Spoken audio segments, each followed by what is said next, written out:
What's the going rate for worship these days? If you look at John the 12th chapter, we have the account of Mary taking a flask of oil and anointing Jesus' feet and wiping it with her hair. Remember, Mary is the sister of Lazarus. Remember, Mary's been delivered from some stuff of her own. Jesus delivered her from all these demons. That's one thing. But he also raised her brother from the dead. He had been dead 4 days. When Mary breaks this flask open, she's pouring out her worship onto his feet. She's anointing his body for burial, but she's pouring out her worship and her praise at his feet. She places herself at his feet. This is the second time she's been at his feet. The first time her sister got mad because she wasn't working with her and making spinach and all this other stuff, making bowls of food. She wasn't into that. She was into the good part of Christ, learning. And now she breaks open this flask and pours it on his feet.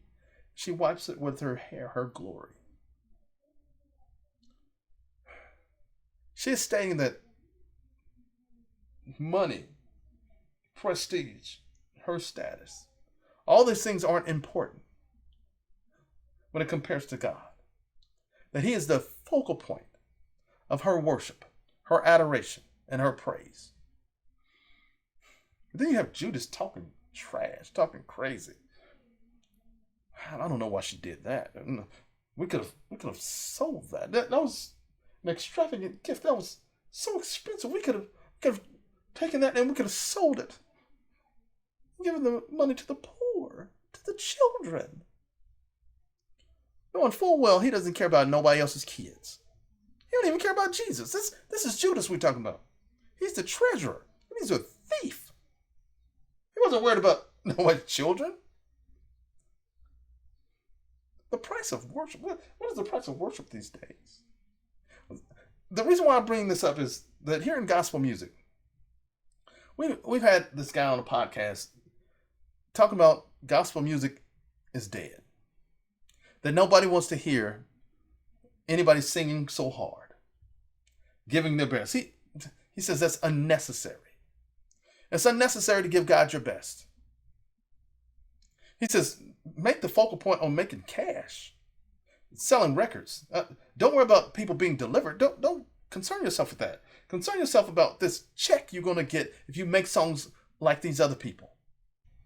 People want you to change who you are to fit their agenda,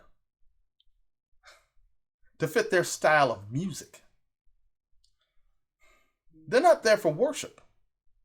They're there for cash. They're there for selling records.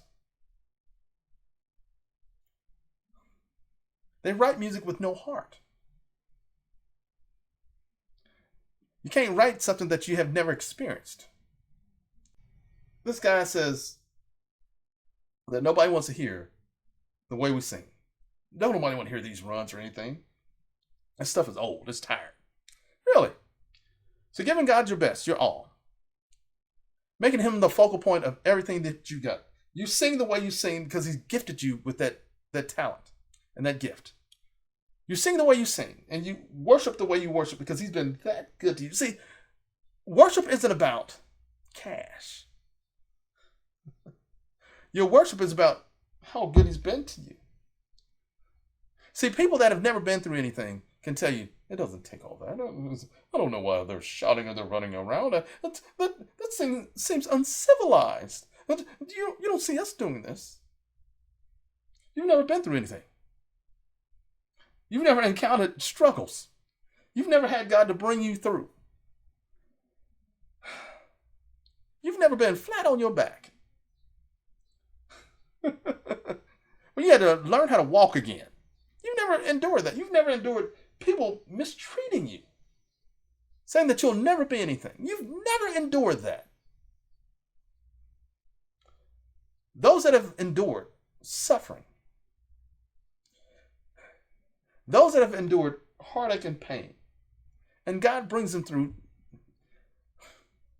they sing and they worship God because it's an outpouring of thanks.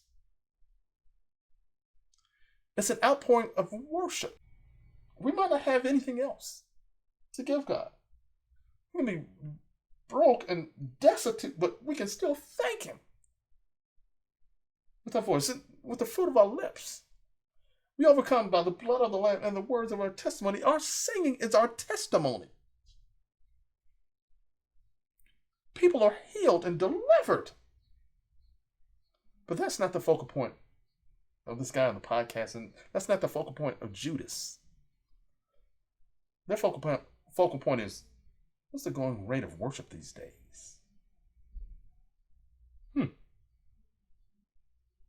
So you can't fight the enemy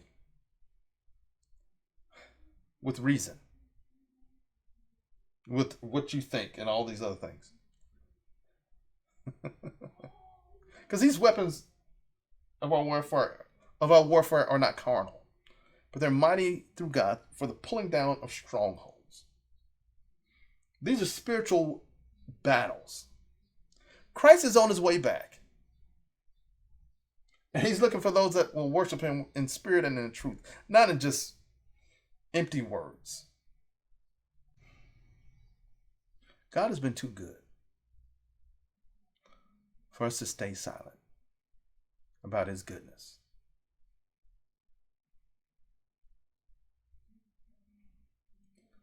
Some people want the focal point on them and not on Christ.